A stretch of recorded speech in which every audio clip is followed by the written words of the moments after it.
Hey yo, what's going on, everybody? It's Tylarious, aka Ty Killington. Yeah, man. All right, so we have a bulging video for you. This is the Podium vehicle review. All right, we'll be talking about the Inverto Coquette Classic.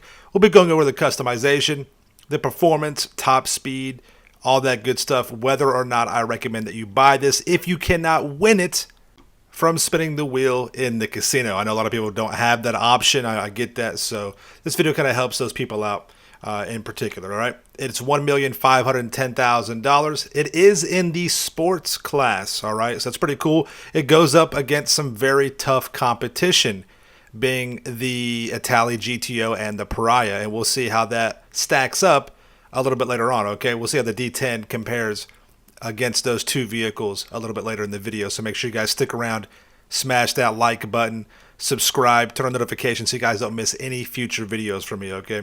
So in the customization, I actually like the customization for this vehicle.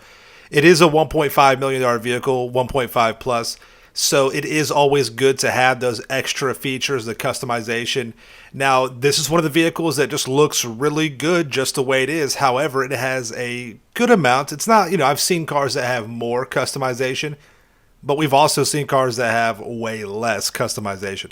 So I'm very happy with what the D10 offers in regard to customization. You've got a decent amount of bumpers, front and rear.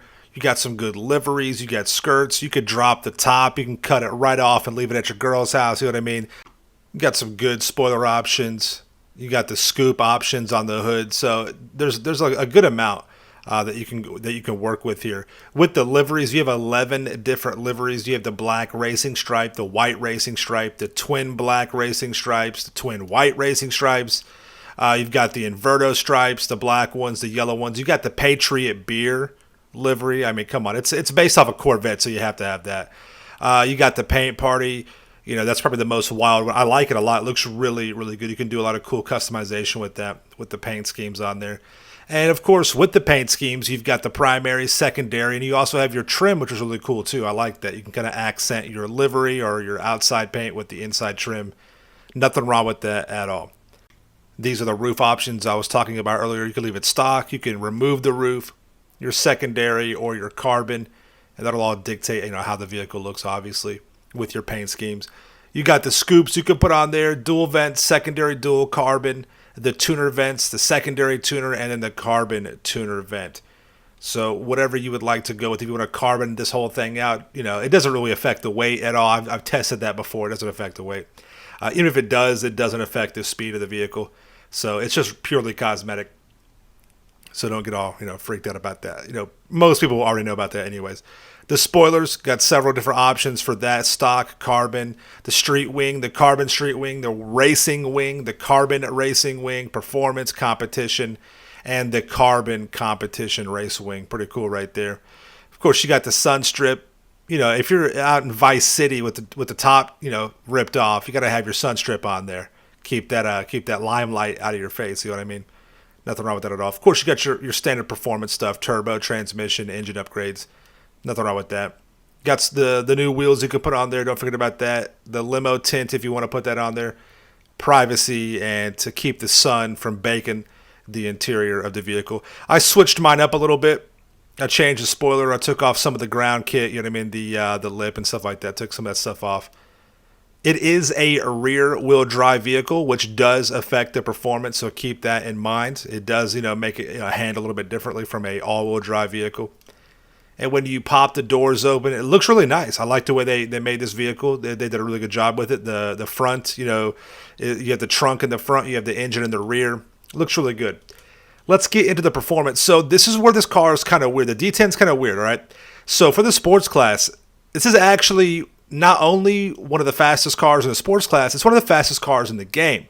However, it takes a tremendous amount of time to get to that top speed.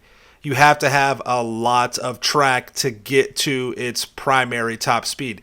The acceleration is where it hurts it. So you're talking about a top 3 in the sports class, and you're talking about one of the top fastest cars in the game, but you just have to have so much track to get there. The car has a weird gear ratio. It's just it's hard to explain. You just have to run it on a couple of tracks and see what I'm talking about. around the actual circuit, around the actual racetrack, that acceleration hurts this vehicle. It has a combination of wanting to get loose on the rear end and a false sense of security, of stability. And that really does hurt it. It's not very good around a track. And like I said, if you're going to be racing at top speed, you just need to have a lot of straightaway to get to that speed. So it's a weird vehicle. Very fast top speed. Just takes a lot of track to get there. And around the actual racetrack, it just has a combination of some weird things. It's got bad acceleration. The braking is not very good either. And it just wants to kick out on the rear end a little bit. So just keep that in mind. It is a fun car. It's a beautiful car. At $1.5 million, it's not the worst out there. I definitely would add it to your collection. You don't have to have this vehicle. You really don't. Even though it's one of the fastest in the sports class top speed, like I said, it just takes too much track to get there. In most racing applications, it's not going to make that much of a difference. All right, so thank you guys so much for coming out of the video. Let me know what you guys think in the comments down below. You guys are going to be buying this. You're going to try and win it. Do you enjoy the vehicle? I love it. I think it's a fun car to drive around. It's really cool. I love the way it looks too, but it just misses on a few points, especially for performance-wise. But again, thank you guys so much for coming out. Make sure you subscribe to my channel for the illest and realest content in the game. Smash that like button, and we'll see you guys in the next one. All right, peace out. Yeah.